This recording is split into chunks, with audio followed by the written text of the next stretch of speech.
There we are. Hello everybody, welcome to the stream today. Might be a little bit of a shorter one, simply because I'm, as you can probably hear, a little bit sick. And depending on how bad my headache gets, we may cut the stream, 45 or so minutes. But today we're going to be looking at some of the new mechanics, talking a little bit more about the ongoing overhaul, and then I have a replay for you guys at the end of that, and that's going to be featuring a new faction. It's going to be the Realm of CUARTHOL, which is, I believe, the Realm of the Bow and the Helm, or something like that. It was created very briefly by Turin and Beleg when they inhabited the area surrounding Amon-Rud. So that'll be fun. Many people have asked if there will be petty dwarves in the mod, and there will be at least one of them on the stream today. But yeah, without any further ado, let's see if we have a few people in here, see if there's any burning questions. Then we can move into the discussion of the new mechanics. And please let me know if my audio is okay. Like I said, a little bit sick, so we're going to keep it low-key today. But first things first, I want to talk to you a little bit about the faction and about some of the newer mechanics that I think are pretty exciting. There's some big, not necessarily changes, but additions certainly that are going to open up a lot of new tactics that I think are really cool. So the Realm of CUARTHOL, made by Stewart of Dale, they're predominantly a light infantry faction. They don't really have a ton of numbers. And they do have some pretty strong missile units in addition to some fun new mechanics. So you can see flash bombs on them there. You can see some smoke bombs here. And in addition, this unit, or rather this faction, is going to have a proliferation of poison missile effects, which I have forgot to add to the descriptions here, but they definitely still have the poison. So it's to sort of simulate, because they're an ambush faction, that shock of being ambushed. Poison arrows do have a little bit of a morale shock mechanic attached to them. I think they do, it's like -3 or like -4 for about 3 or 4 seconds. So it can be pretty nice for, in tandem with fear effects, for causing some routes pretty early on. But let's go ahead. We're going to take a look at least every one of their units here. And let's pick Valas. They got some new units as well, and we're going to look at them. Actually, we won't bring these. We're going to bring Angband for now, because I do want to try out some of the new mechanics and give you a little bit of a practical demonstration before we actually see them in a game.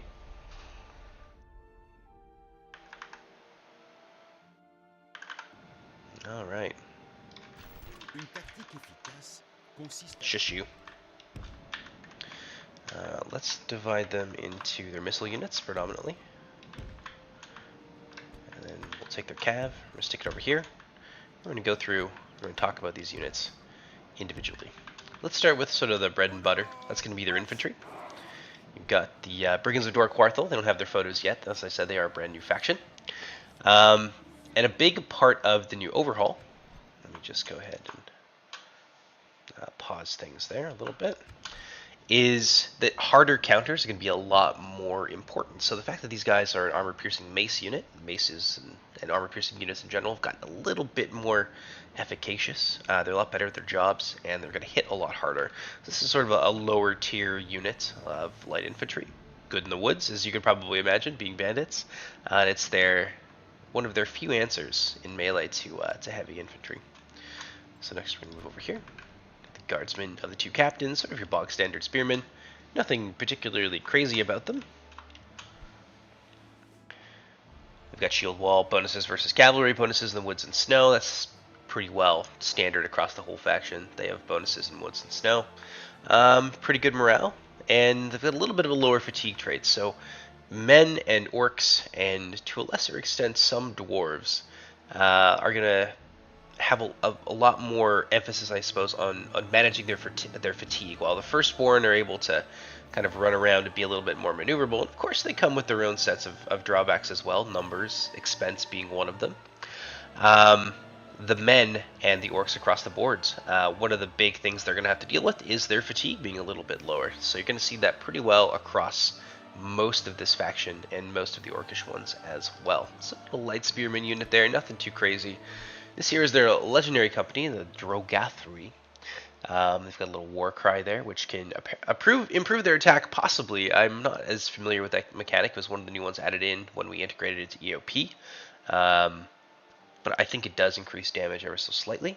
They are an armor-piercing, monster-hunting sort of unit. Very good at fighting heavy cavalry, which is a really big thing in the mod moving forward, and big monsters as well, which are going to be extra important for the factions that have access to them.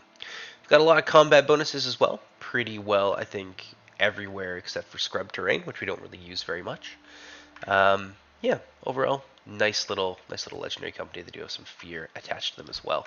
So we have the Dread Helms here, and we're going to give you a little practical demonstration of their projectile, but sort of an anchor to the infantry line. You're going to see that in the game that I have for you near the end of the stream, and they've got a special little projectile, courtesy of the petty dwarves that they've shacked up with, that you're going to see a lot more of in the mod pretty well everywhere.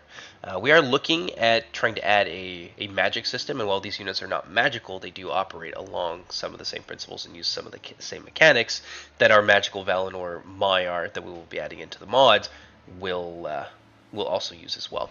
So it's a little bit of lower damage, but the important thing is that they have a knockback ability that will cycle its effect, which is a small explosion and a small knockback that can effectively be used to pin units in place, which is really interesting. So when you're playing those big team games, or you're playing with some of the Lancer cavalry that they have, that can be pretty important for making sure units can't get away from you, and that they're going to be there and vulnerable to your Lancers. That's a tactic I think you're going to see being used a lot more.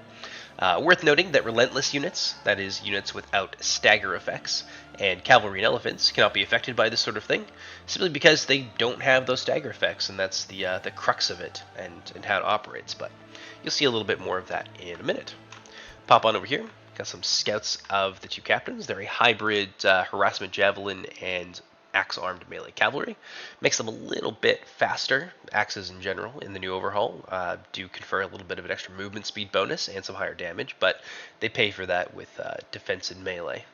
And that sets them apart from, say, your sword infantry units, who are a little bit, or your sword units generally, who are a little bit more defensively oriented. So they're a nice little hybrid unit. You can throw them at much heavier units, and they can actually punch up, which is very, very important because there's not, as I said, a ton of armor-piercing melee in the DOR CUARTHOL faction. And over here, we've got the Lancers of the two captains. This is a detachment of the previous unit, but they're actually a Lancer, and they are armed with a really cool projectile. I'm not going to spoil that for you. I'm going to just show you kind of what it does, and I think you guys will be really interested in it for the tactical options that's going to open up for you. Over here, little detachment unit of javelins. They're actually hunter javs, so a armor-piercing, high-damage missile with less ammunition and less range and projectile speed than some of the other javelins in the game. Forgers of DOR CUARTHOL, a little bit of a hybrid spear unit here. Obviously, they are spear and shield. One of the big things in the overhaul is that shield-armed archers actually take a range penalty, so they're not just flat-out better than other archers. Other archers can outrange them, and that can even the scales a little bit, given the extra protection afforded by that shield on their back. Over here we have some Raiders of DOR CUARTHOL, an axe-armed unit, so not armor-piercing like the maces, but they do have higher damage, higher speed, and they've got some throwing axes in there as well, so they can be useful for disruption. So a lot of like precursor missile weapons and things like that in this faction. You're going to want to be able to soften people up, especially heavily armored battle lines, like some of the factions you're going to see a little bit later in the replay, can be really, really important. But they are certainly able to punch up with the higher damage and the really nice mobility units that they have, plus all these extra missile units here. Some Rangers of the two captains, just a sort of a mid-tier bow unit. You'll notice that a lot of these units are quite small by design. That's one of the big challenges of playing the realm of DOR CUARTHOL, is that they have a lot of light infantry, and those units are quite small. But again, poison arrows, nice little unit there. We have some of the Farothir Beleg, which is a hybrid two-handed axe, and unlike most of the other two-handed axes in the overhaul, these guys actually have armor piercing again. So very, very useful. Again, one of those few answers in CQB to high armor. We have the old company of the House of Ransom, and if we look right here, you can see Turin with his dragon helmet, and then just behind him is Beleg, and then just behind the both of them, we have Mim, the petty dwarf, or at least our take on him. So for many of the people out there who are asking, when will there be petty dwarves in the mod? There's one for you. It's finally been added. And this unit is very, very scary as well. Quite expensive. They are an armor-piercing archer. They have poison as well. And damn, those melee stats. Now, they are a little bit hindered by their shield, and they've got a little bit less range as a result of being an AP archer and having that shield, but it does afford them a lot of extra protection, a potentially very, very scary unit, and yeah, you're going to see exactly why in the replay. But for now, I want to show you the cool stuff. So let's go ahead, get these guys out of the way, and we're going to go use these Angband Legionnaires here as our punching bag. Oh, there we go. Turn up the speed, that'd probably be helpful, huh? Now, these guys have a very interesting projectile, and I'm going to show you why that is. Now, I have talked a little bit about cycling ground effects that don't deal damage, but because of the stagger animations inherent to most units, that can kind of be manipulated in order to control some of your enemies' movement and their ability to move around the battlefield and sort of area denial. So you look at that there, fun little smoke bomb, and if you look carefully, all those units in there actually can't move. They are essentially stuck in there because of that repeating area effect. It's going to recur, and it's just going to cause them to be staggered. But we're not going to do a lot of damage to them with it. But the important thing is that it stops them from moving. So when you have a light lancer unit like this, you can effectively use that to pin a unit in place and give yourself a nice free charge. And then those units can't even follow you once you escape the smoke. And then you can just do that a few times, cycle charge in and out. That's a quick unit, and you've got about 18 seconds, I believe, is the full duration of the ground effect while they're on the ground. So we're going to go ahead, kick that into full speed. And another nice little free charge off there. And then we're going to get them out of there. So now the Dread Helms are going to reload. And if you watch, I'm going to pull our cavalry out here. We're going to be able to do that exact same thing. There we go. Fun little flash bomb. Doesn't really do damage, but it will stop those units from moving, which will give your other missiles and your cavalry and things like that an opportunity to charge in there. And then you've got that fear effect playing, so you've got a lot of different synergies here and some interesting abilities that allow you to sort of manipulate your enemy's momentum, which is really, really cool. Buy a little bit of extra time for your units and things like that. So that's about what I wanted to show you with this. I will show you one more unit, which is still a work in progress. I am working on sort of changing the actual visual effects on this so that it's a little bit different. So there will be some visual changes, but more or less the functionality of this unit is largely the same. And that unit here is the Mariners of Eärendil. So if you look right there, we've got, where is it? The Light of Eärendil. And this is one of many new effects, sort of a hard, I suppose, magic system that we will be adding to the mod. Now, I don't want to make Warhammer Total War in Medieval 2. I have no interest in that. I'm not just going to make, big fireballs that blow up half your army kind of thing. But I am interested in exploring the way that you can use area denial in particular in order to open up new tactical opportunities and to kind of spice things up a little bit in team games. So this is particularly cool because it works along the same principles as being disruptive, but it's quite long range, does 0 damage, doesn't have any fear effects or anything associated with it, but you can use it in some team games to make some pretty cool plays or to cover the retreats of your allies in sieges and things like that. So overall, it's a very interesting unit. But I won't talk about it anymore. We're just going to go and jump right in there. We're going to have some more Ironshod Legionnaires to use as our stooges. Let me take a quick look in chat here as well. See if we have any questions. Nope, none so far. Good, good, good, good. Well, let's just get to our little practical demonstration here. So this unit, obviously a lot smaller than what we're used to seeing from the Marinos via Rendil. The idea being that a Rendil didn't exactly have a massive crew of 120 men. And so, shush you. Allow them to wind up. We're going to slow it down a little bit. So they're going to be able to throw that. It's this little sort of ball of light. I'm thinking about shifting it blue, but that'll take a little bit of time. And then you can see here, it's going to hit the ground, and it's going to seem like it does damage, but if you look, actually no enemies are getting killed here.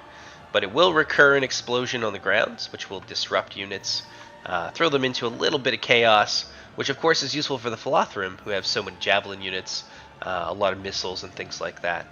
So it is a nice synergy that they have there, but of course they pay a fair amount of money for it, and you can cycle that in and out, disrupt an entire front line. There's another one right there. We're going to wind up a second one, and we're just completely throwing this army into havoc. But it's important to note, not dealing any damage. Not a single legionnaire has died as a result of this spell.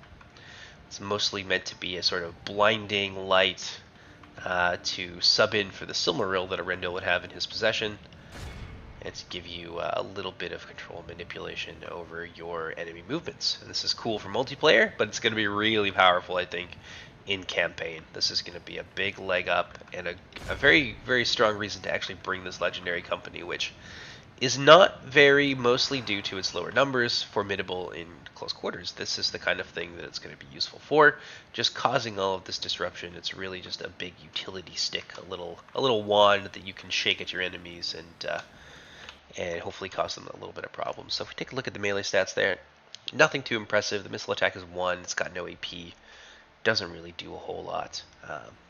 Individually, they can be quite formidable, having been to the Blessed Realm and back. They've got an extra HP as well, but definitely not a unit that's going to carry your games for you. Again, we used our whole ammunition pool, and all we've done is just kind of irritate these orcs, which can be useful for the rest of your army. So that's going to do for a little practical demonstration of the things so far. I mean, I do have one more I could show you. If people want to see it, sure, I could do that. Let me find Sauron. We got Sauron here, the Lord of Wolves. He's got a little spell called Conflagrate. This one is actually damaging. This is by no means the final implementation of it. It very well might change. And this projectile was actually given to me by WK. Oh, pardon me, I may have to cough. It was given to me by WK, and it's very similar to the Witchers in Reforged. Actually, it's exactly the same as the projectile he's been working on, since that's where it's from. We're going to go ahead, move him forward. May have to turn down my music just a little bit here. It's a bit loud in my ears. Alright. So he's going to have this, and we'll see if it actually explodes. Nope, not that time. So when it hits the ground, it will explode a little bit like that, but what we want to get is the big split. Let's see if we can pull that off. I don't know if it's going to do it. It has a very specific timing that it needs to go off in order for this to actually work, but when it does, you'll see. I don't think that's going to do it either. Oh, it might. Nope, not that time. Hopefully one more. Hopefully one more we'll get to be able to see this. If it doesn't, I'll briefly explain it to you. Nope, it's not going to happen. So let's try that one more time. A little bit embarrassing, but let's see if we can get max range here and hopefully have this thing actually blow up the way it's supposed to, because it acts sort of like a mortar, and it's very, very cool. Yeah, let's see if we can get that guy out there.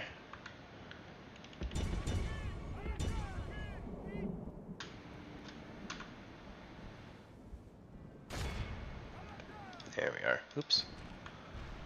Oh, that one might do it. Oh, yeah. Oh. Not today, I think. That's okay. So what it's supposed to do, or what it will do when it has enough time in the air, because it's a splitting projectile. It self-detonates and then spawns something else entirely.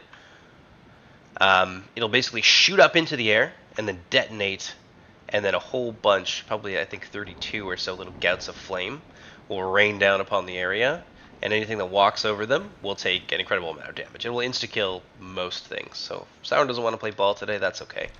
He's a wicked, wicked man, so I don't know what I expected. But let's go ahead. We're going to jump into our replay here, and then I can maybe look and see if there's any questions and stuff in chat.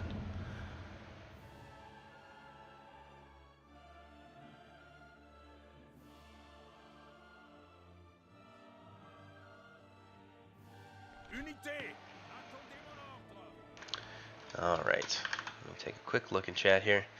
Figolfin Morgoth art is gorgeous. Isn't it? The artist's name is Derek something. I know we've got him credited somewhere, but if you come and bug me afterwards, I can give you his Instagram. He's a very, very cool guy and a very good artist.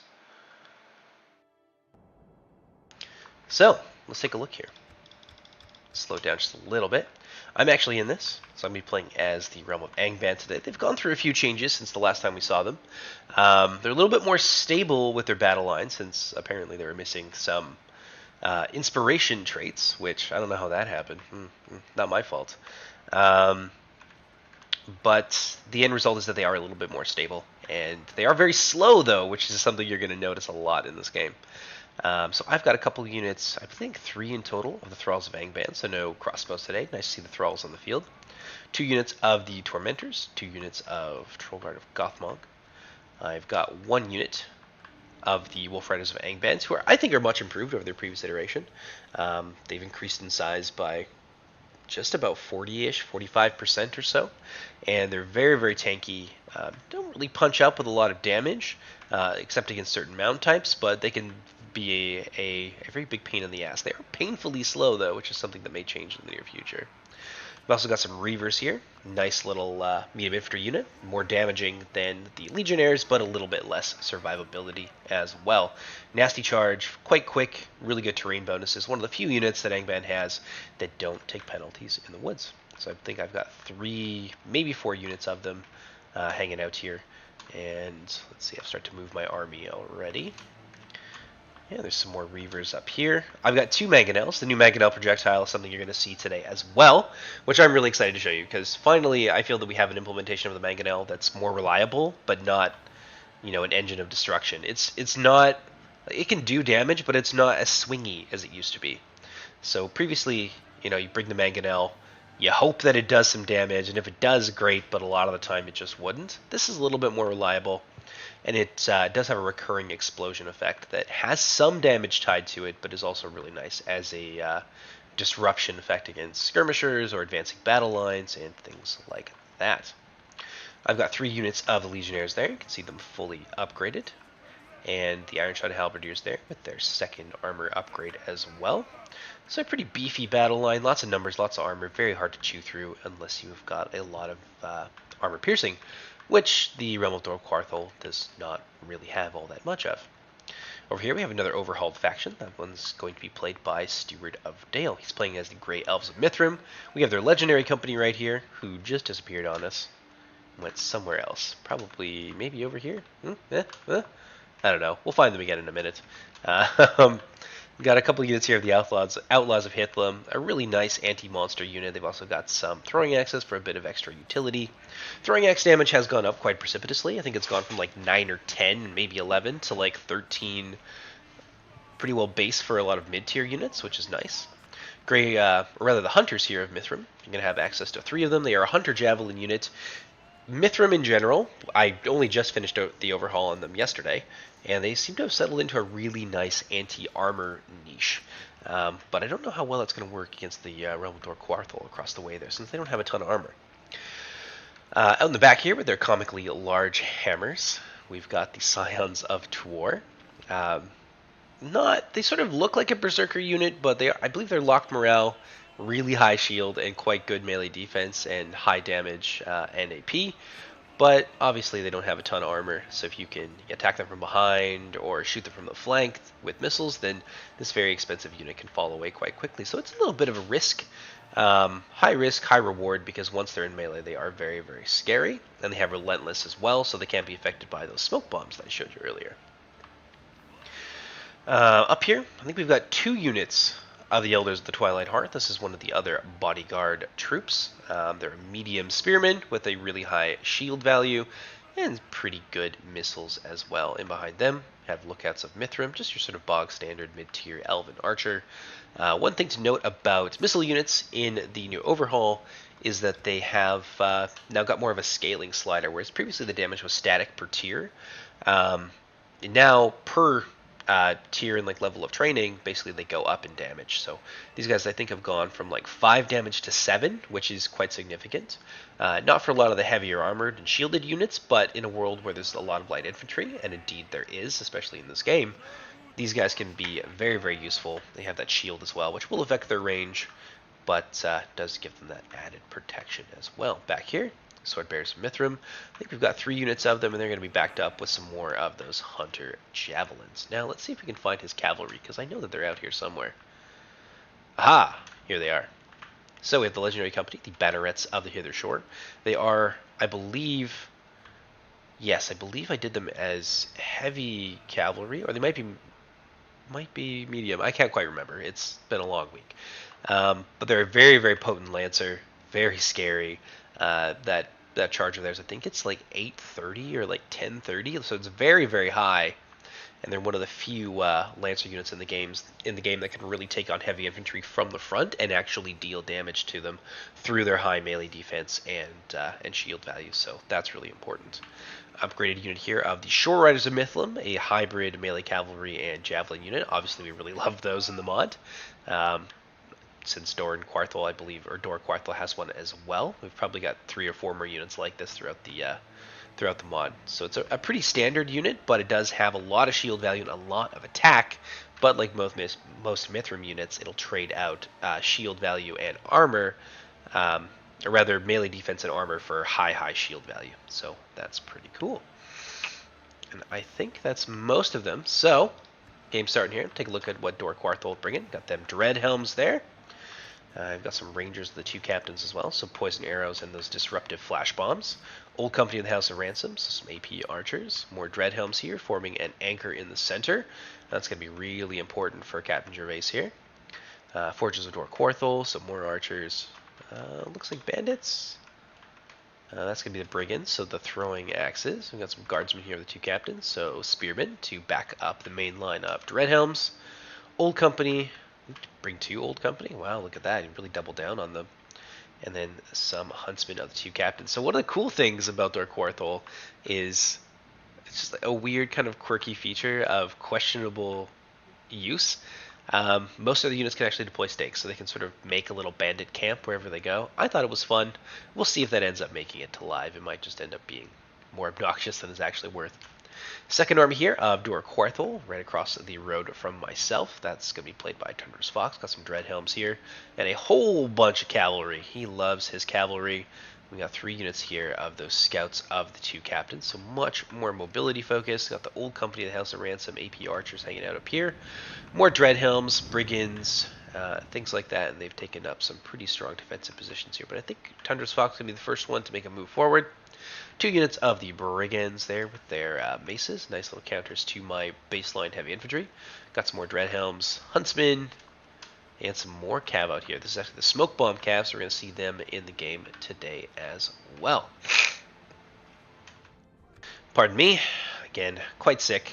And yeah, I remember playing this game. We just did this yesterday, and I cursed myself for bringing artillery because this is probably the worst map you could bring artillery and units that need to focus on fighting and advancing in formation. So it's going to be a little bit of a rough road here for Angband. We're going to miss all of our shots there into those Dreadhelms, but you can see the subsequent explosions and how annoying that can be. Now, a bunch of them are going to fall out of the sky like the Wrath of a Dark Valar from the north.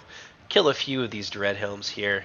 Not really doing too much to them. Now that cavalry is going to start moving around, and I saw that, and I've only really got 1 unit of cavalry, so it's going to be really important to try and use terrain to my advantage here to limit the usefulness of those fast movers. And that's something that we've really tried to do in Silmarillion Total War. I think there's a bit more emphasis on it now with the overhaul now being in place, is that terrain and picking your terrain and knowing your terrain and things like that, and the bonuses that can give you, not just, you know, given the shape of it, the way this is here, but there's a lot of combat bonuses as well.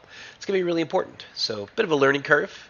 Certainly, it's a bit intimidating for new players, but you guys are smart. I believe you can figure it out. So those Reavers really taking a beating here, unfortunately.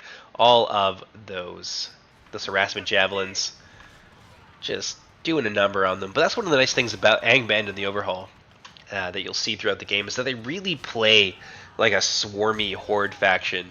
So yeah, you'll take horrendous casualties on a lot of your engagements, but you've got the bodies to throw around easily. My army is larger than the entire enemy team in terms of numbers. Just like sheer numbers, my one Angband army is larger than both of them. So something we've really brought to the forefront here. Scouts of the two captains moving their way around here. I tried to support a little bit with my Thralls of Angband. Managed to get a couple of kills, but they're taking a big beating here from some of those nasty rangers of the two captains. Very nasty guys indeed. Shooting down my poor Thralls. They really don't have a choice about whether or not they're here on the battlefield. I'm going to start moving some more of them into the rear of my army as well. Got some trolls, got my cav here to try and help guard this, because those lancers, of course, can be very, very scary. Charging down these reavers, they'll do a ton of damage. I want to try and body block with my Wolf Riders of Angband, if at all I possibly can. And realizing I can't just kind of stay here and trade missiles forever, because he's got way more than me and he's way better at it. I'm going to begin to advance forward here with the main body of my army. So it's halberds, legionnaires, and things like that. Don't think I mentioned my general's bodyguard, but I do have some bulldogs. Beautiful, beautiful model there by Castellan of Angmar, and they're very, very important. They're a little bit less damaging. They did pick up the Relentless trait, which is always nice and helps them hit a bit harder. But in terms of raw damage, they don't hit as hard as they used to.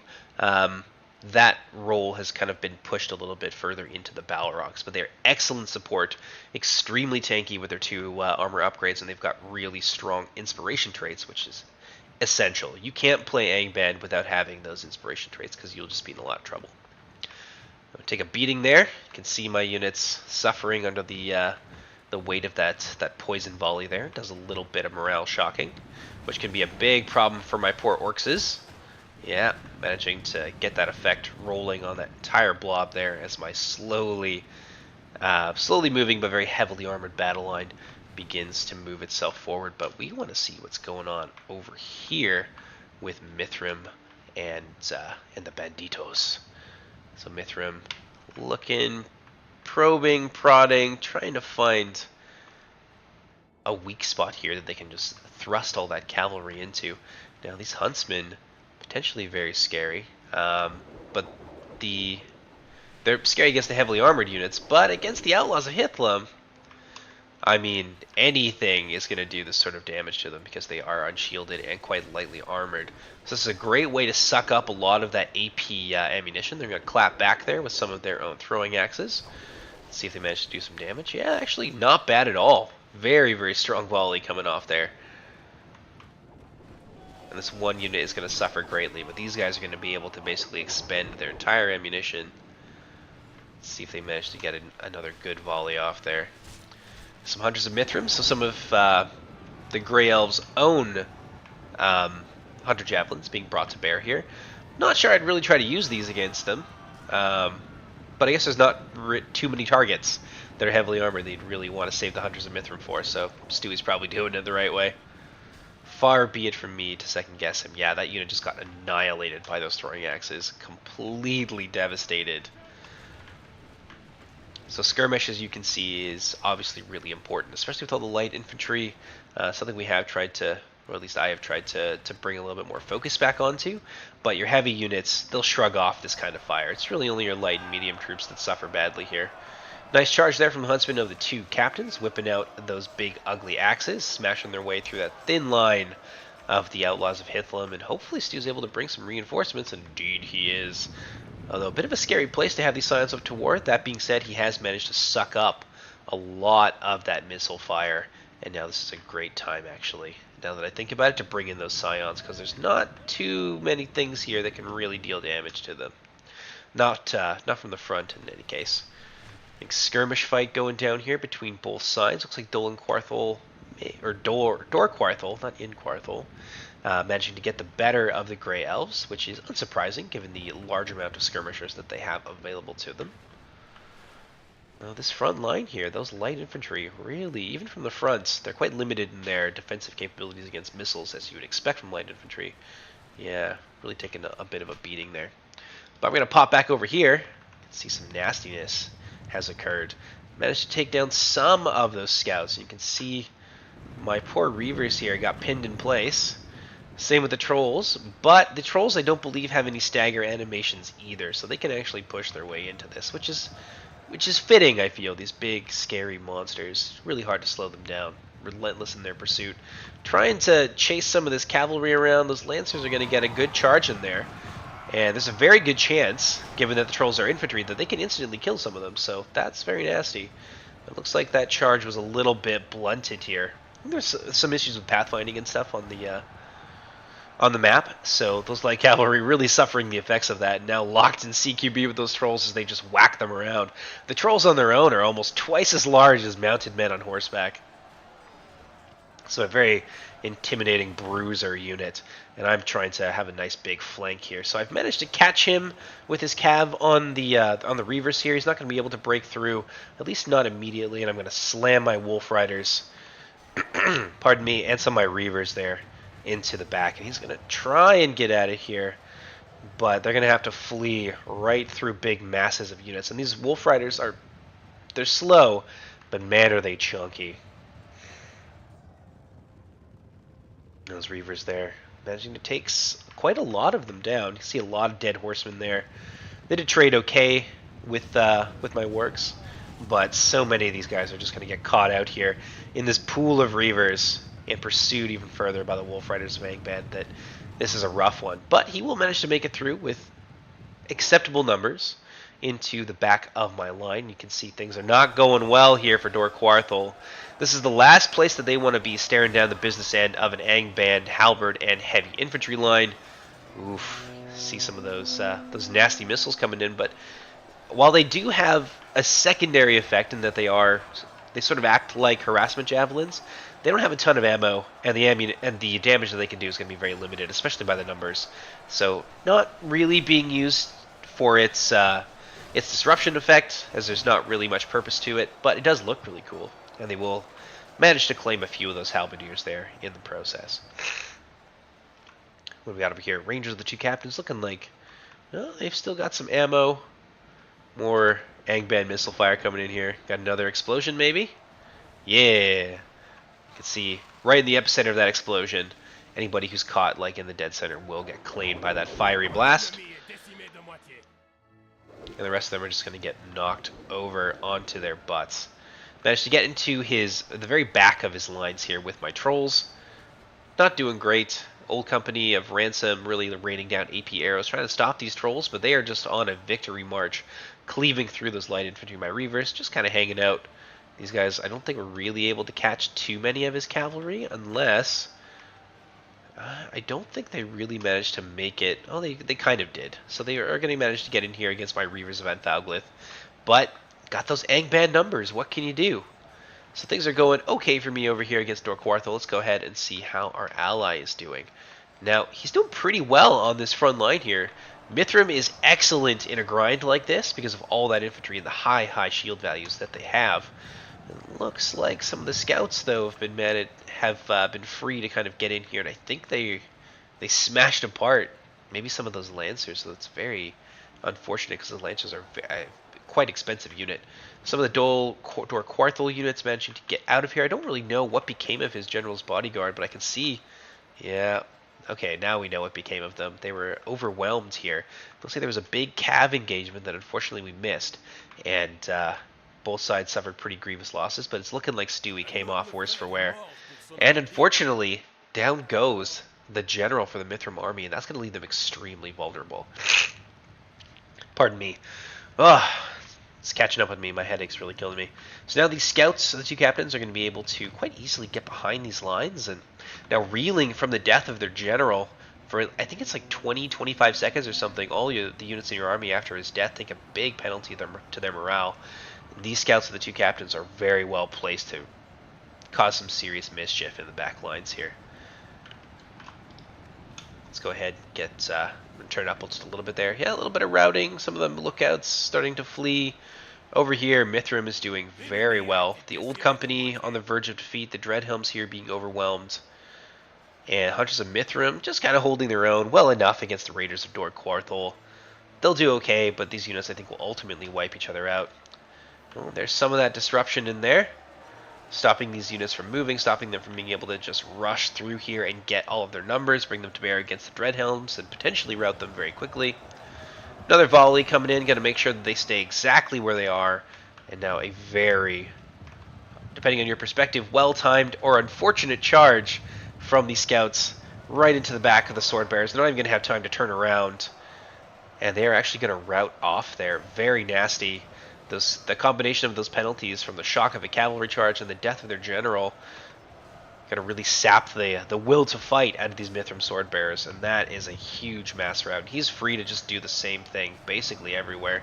Those hunters now, 101 of them holding back a lot of this light infantry. They would have been able to trade really well. They're going to be sent packing off the field. And another big charge here, going to rout the rest of the Sindar off the line.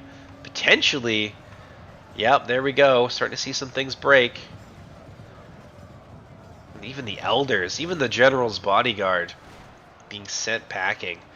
So that's a very unfortunate circumstance there for Stu. He was doing so well grinding down DOR CUARTHOL, but they were able to use that mobility and some of those nasty tricks that they have to kind of turn the tables here on a much scarier opponent. So I'm actually trying to help, but I end up routing off Stu's sword bearers. Very unfortunate betrayal, but you know, that's what happens when you side with Angband. It's inevitable, really. Rex is seeing that, seeing he's kind of a sitting duck here, and I'm shooting fish in a barrel. And he's gonna bug out of there, try and get out of range, or at least out of sight of those mangonels. Over on the front lines, I've largely managed to defeat DOR CUARTHOL. A little bit ugly for me. I did take quite a lot of damage, but again, Angband, you have the numbers to spare. And while your individual soldiers are quite weak, when they all work together and they're able to just fight in a formation, they are stronger than their constituent parts. We're slowly destroying what's left of the Old Company of the House of Ransom. Turin and his friends being dragged down by the might of Angband, and Stu is actually over here with a little bit of support. His shore riders, rather, of Mithrim being able to charge into the back of some of those Dreadhelms.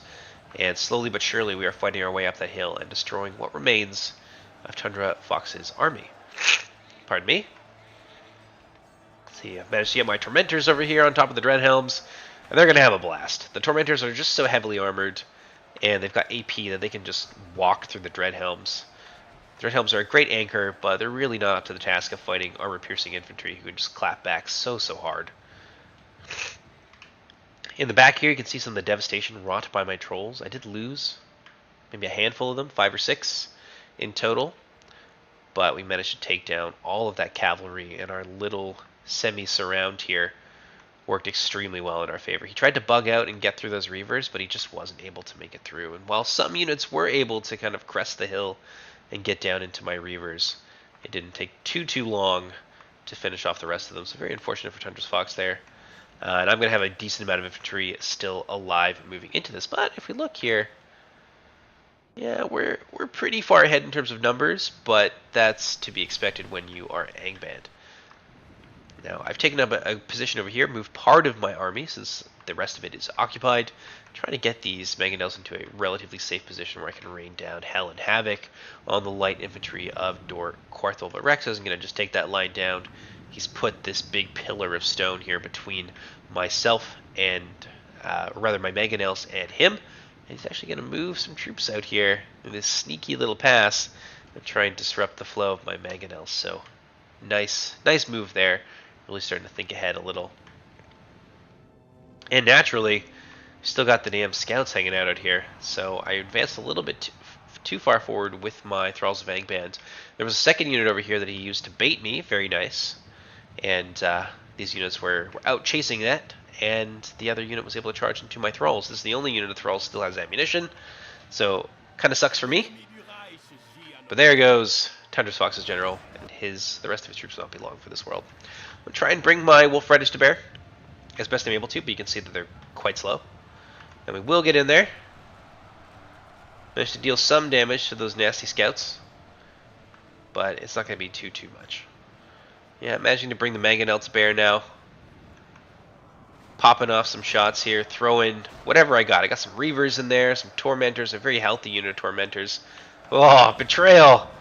Very unfortunate. My mangonel shooting into the back of them.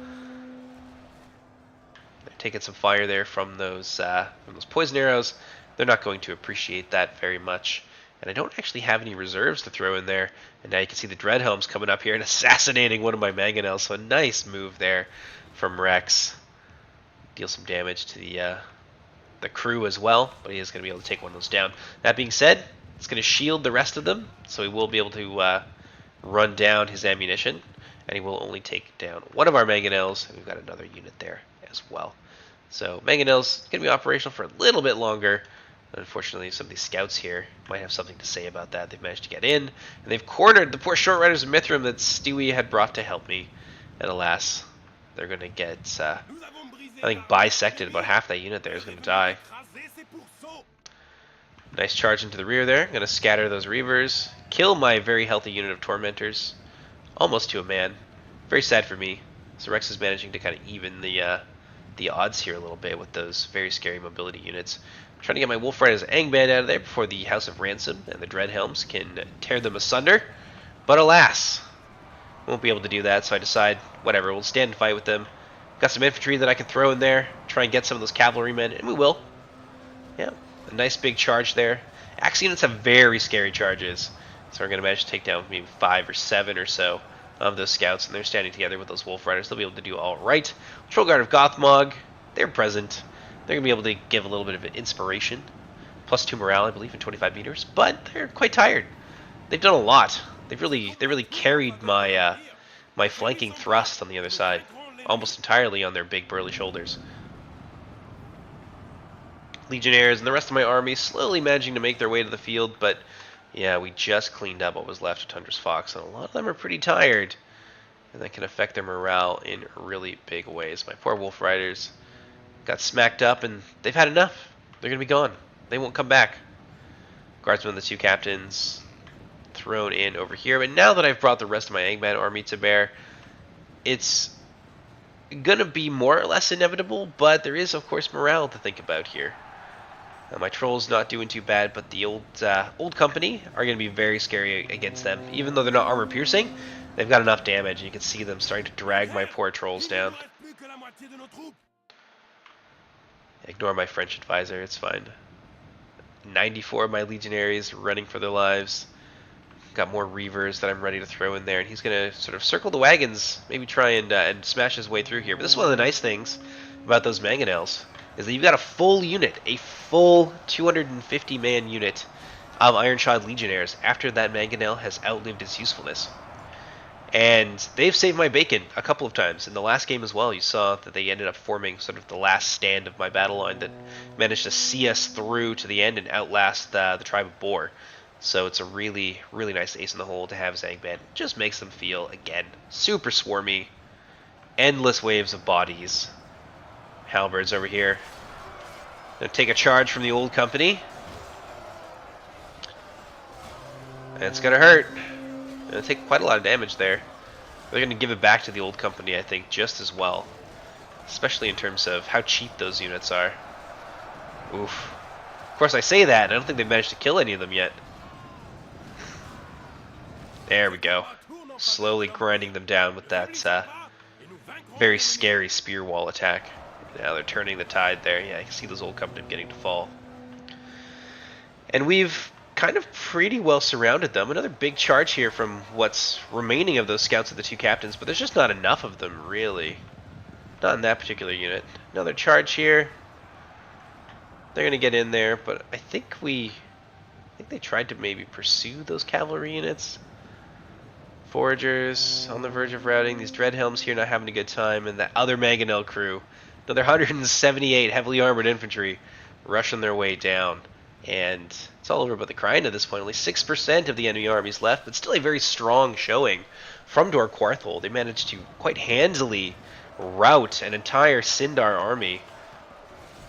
down to pretty well a man. I mean, Stu's still got a few sword bearers here.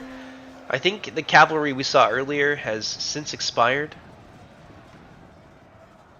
More Tormentors of the Iron Crown joining their brother Legionnaires up on the hill, and they're going to push back what's left of those scouts. But yeah, to finish what I was saying, the Sindar army there, it's pretty well destroyed, very handily so, by DOR CUARTHOL. Very nicely done. A lot of good use of those fear effects and the mobility from this faction that I think are going to be key to its success in a lot of matches. But it's fun to see that because we get a little bit of a dichotomy, right? Like a very strong DOR CUARTHOL victory, and then over here where they were forced to kind of fight man-to-man with Angband, they just didn't have the steam to be able to whack their way through all of these bodies. So I think it does a pretty good job of outlining some of the challenges and certainly the strengths of a DOR CUARTHOL army. That's mostly it, although these old company, man, they've like smacked to death like 40 halberdiers from the front. That's very impressive. And they're continuing to do so. Even with that rear charge there from my poor exhausted legionaries. Slowly but surely, we're going to drag those guys down. Reavers coming in. Still the damn scouts running around here. I've got my thralls. Trying to get them away. Really nasty charge. They're going to thin out another 7 or 8 legionnaires. But there's just not enough of them. I don't know who these guys are shooting at. I actually told them to shoot this cav unit, but they decided to do their own thing, unfortunately. Scouts of the 2 captains going to get right back into my poor little thralls. But they're actually going to countercharge there, and I think kill 5 of them? Yeah, light cavalry, man. Really lives and dies by its mobility, and off they go. 97% there. It seems a little slanted, but of course this is Angband, who lives and dies by their numbers. And I've got lots of exhausted, very battered troops. So Rex did a great job dealing with a pretty tough situation. And of course he was able to deal very handily with an entire Elven army all by his lonesome. Well, most of an Elven army. Some of the cavalry I think was pulled to come and help me, but we didn't see that, and so we'll never know. And that's the end of them there. That's going to be the end of the match. So about 20% difference, but it's mostly just chaff infantry left over at this point. Yeah, if you look at the numbers there, I quite literally outnumber them, or very nearly so. And Stewie had a little bit of a smaller army with Mithrim, but he did rely, I think, really heavily on their cavalry units, and their cavalry are very expensive, but potentially extremely effective because they can punch up. Like they're a medium cav, but yeah, they can really throw down with some of the heavier, scarier elite cavalry in the game just by sheer dint of the amount of damage that they can do. Plus, they're very scary hunter javelins. They don't have harassment jabs. I was mistaken about that. They actually have hunter javelins, so a big danger to a lot of heavier units. Let's take a look here and see what managed to do what. Bulldogs, not really a ton of kills. You didn't really see too much of them. They're not exactly essential. They're more of a morale battery, I suppose, for the rest of the Angband army. Reavers of Anfaglith, some of them did really well. Halberdiers did really well. It was a big extended fight with light infantry, so that's kind of to be expected. Tormentors did okay. Troll Guard, very, very nice showing for things that have like, I think 12 or 14 models in the unit. That's very good. It's like a 10-to-1 exchange. Wolf Riders did alright.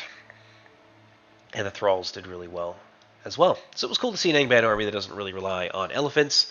I didn't want to bring the elephants in this game because of all the AP archers that are running around. Potentially 4 AP archers running around on the map. It does sort of limit your ability to use your elephants effectively and to keep them alive. So I opted for a little bit more of a numbers approach and had some good support in terms of cavalry and even just light archers and things like that. So a little bit less conventional of an Angband build, but it was one that ended up working out pretty well, especially against this faction. But yeah, so that's DOR CUARTHOL, or DOR CUARTHOL. I'm sure I'll stop that eventually. Maybe not.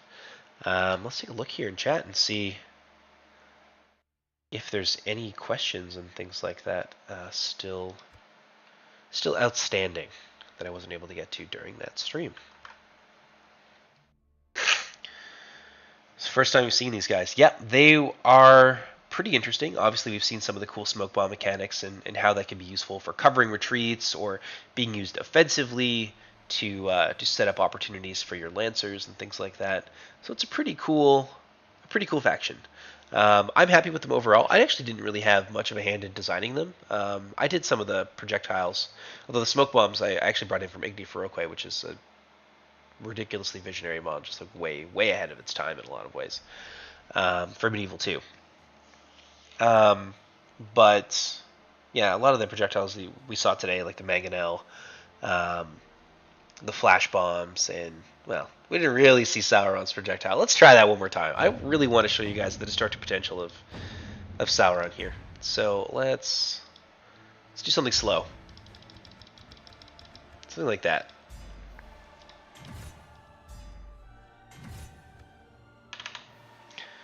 And you know what? We'll take 2 Saurons, just to be sure that it actually goes off this time.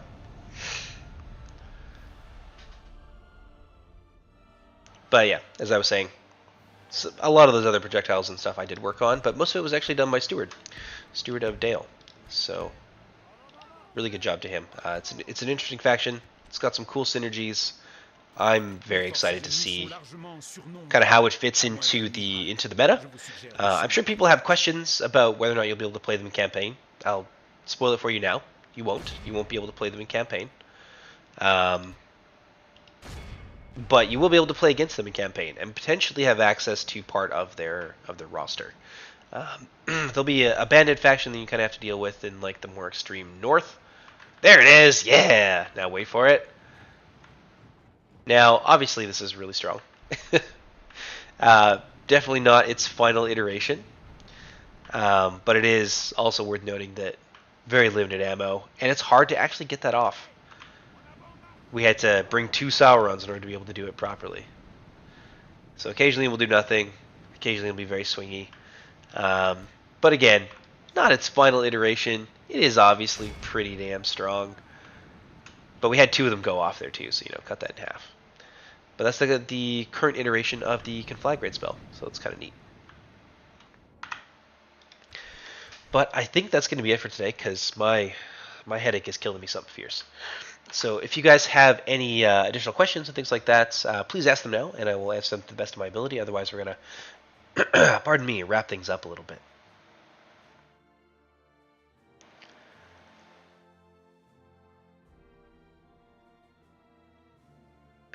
Give you a couple of minutes here, and then we'll figure it out.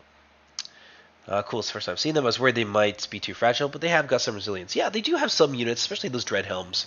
And a lot of their shielded units can really throw down. And the Dread Helms in particular, I said it a few times throughout the stream, they act as a really important anchor for the DOR CUARTHOL line. We've only actually done 2 games with them, and the first one was a bit of a blowout, because I was playing Nandun Gortheb, and I managed to do okay on my end, but I was playing very poorly, and I left my poor ally Steward out to dry, so he ended up getting overwhelmed by the Philothrum in a straight fight. But the Dread Helms were a really significant anchor, and a big part of why he held on for as long as he did. So yeah. No, I don't need pain pills for this. It's just a cold. But I do have a partner who just got her tonsils ripped out, so I should probably go check on her. Hope you guys enjoyed the stream so far. I know I'm a little bit stuffed up today, but if you guys have any questions and additional things after the stream, you can always come and find me in the Discord. You'll find all the links for that kind of stuff down in the description of this video. So, in any case, my name is Jordan, also known as JMonster. Hope you guys had a good time watching the stream.